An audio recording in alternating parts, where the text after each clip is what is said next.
God's view. Don't be afraid. Stand firm and you will see the deliverance the Lord will bring.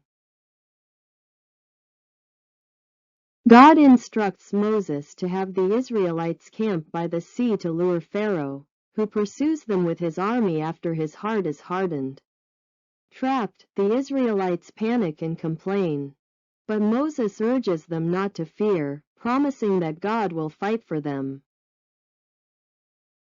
Tell the Israelites to turn back and encamp near Pi-hahiroth, between Migdol and the sea. They are to encamp by the sea, directly opposite Baal-zephon. Pharaoh will think the Israelites are wandering around the land in confusion, hemmed in by the desert. And I will harden Pharaoh's heart, and he will pursue them. But I will gain glory for myself through Pharaoh and all his army. And the Egyptians will know that I am the Lord. So the Israelites did this.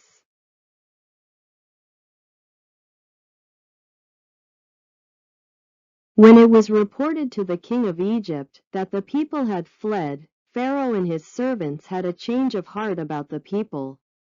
What in the world have we done? They said, we have released Israel from our service.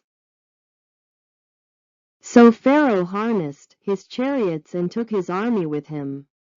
He took 600 select chariots, and all the chariots of Egypt, with officers on all of them.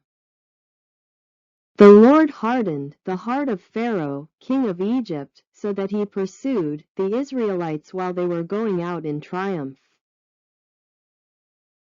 The Egyptians pursued all Pharaoh's horses, his chariots, his horsemen, and his army, and caught up with them as they lay encamped by the sea, at Pi-hahiroth, in front of Baal-zephon.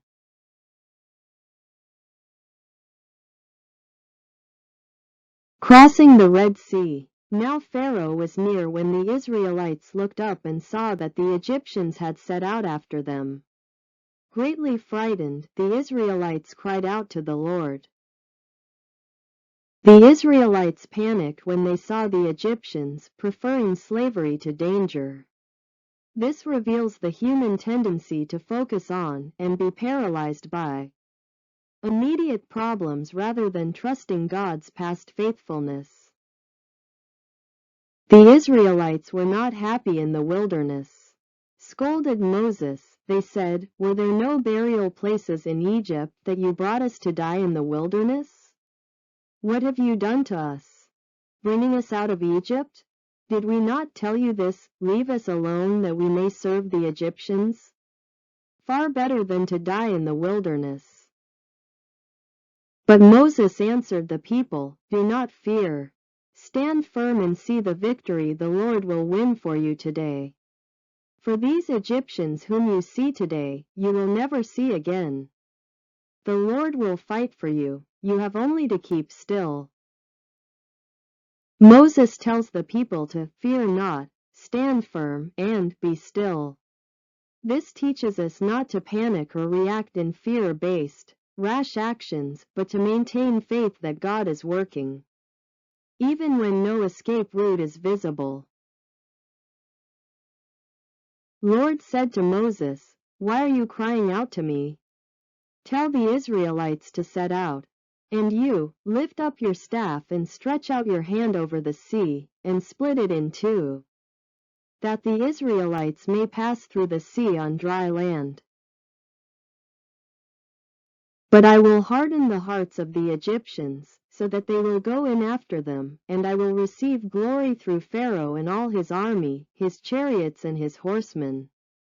The Egyptians will know that I am the Lord, when I receive glory through Pharaoh, his chariots and his horsemen.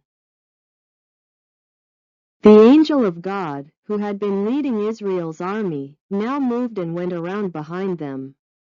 And the column of cloud, moving from in front of them, took up its place behind them, so that it came between the Egyptian army and that of Israel.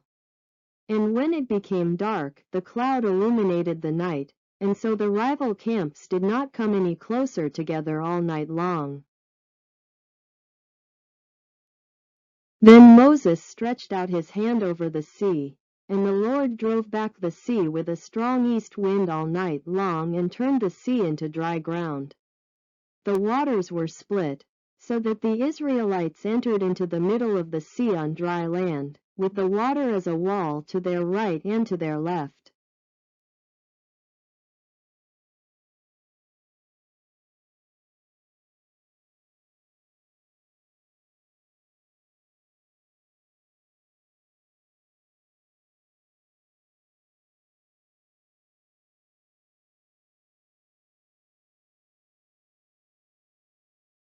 Lord spoke to Moses to stretch out his hand over the sea. The water flowed back upon the Egyptians, the chariots and the horsemen.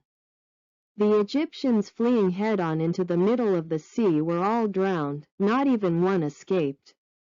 But the Israelites had walked on dry land through the middle of the sea, with the water as a wall to their right and to their left.